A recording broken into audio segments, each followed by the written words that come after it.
అసలు dusk జర్నలిస్టులకి accreditation cards రాకుండా చేసిందే media academy chairman Srinivas Reddy గారు అని చెప్పేసి డస్క్ జర్నలిస్టులు అంతా గగ్గోలు పెడుతున్నారు. ఒక పొరపాటు జరిగింది. అది వాళ్ళకి అర్థం కాకనా అర్థమయ్యి అని చెప్తున్నారో తెలియదు.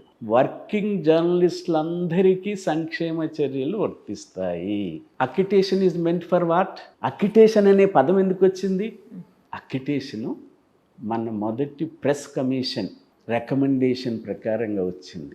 మన మొదటి ప్రెస్ కమిషన్ రికమెండేషన్ ప్రకారంగా ప్రెస్ కౌన్సిల్ ఆఫ్ ఇండియా ఏర్పాటు కావాలన్నది, రిజిస్ట్రార్ ఆఫ్ న్యూస్ పేపర్స్ని ఏర్పాటు చేయాలన్నది. వర్కింగ్ జర్నలిస్టు ఇతరులతో పోల్చడానికి వీలు లేదు కాబట్టి ఒక స్పెషల్ చట్టాన్ని, భారతదేశంలో ప్రత్యేక చట్టము ప్రైవేట్ సెక్టర్లో ఉన్న రంగానికి సంబంధించిన ఈ మీడియా ప్రైవేట్ సెక్టర్, ప్రభుత్వ సెక్టర్ కాదు. ప్రైవేట్ సెక్టర్కి వర్తింపజేసేది ఇండస్ట్రియల్ డిస్ప్యూట్ యాక్ట్ ఉంది, వేజ్ బోర్డ్స్ ఉన్నాయి. ఆయా వీటికి వర్కింగ్ జర్నలిస్టులకు మాత్రమే ఈ భారతదేశంలో వర్కింగ్ జర్నలిస్ట్ యాక్ట్ తీసుకొచ్చారు. మన వాళ్ళకు మాత్రమే ఉంది. ఆ చట్టంలో ఏమున్నాయో అన్నీ వర్తింపజేసే హక్కు ప్రభుత్వాల మీద, దాన్ని అమలుపరచాల్సిన బాధ్యత ప్రభుత్వాల మీద.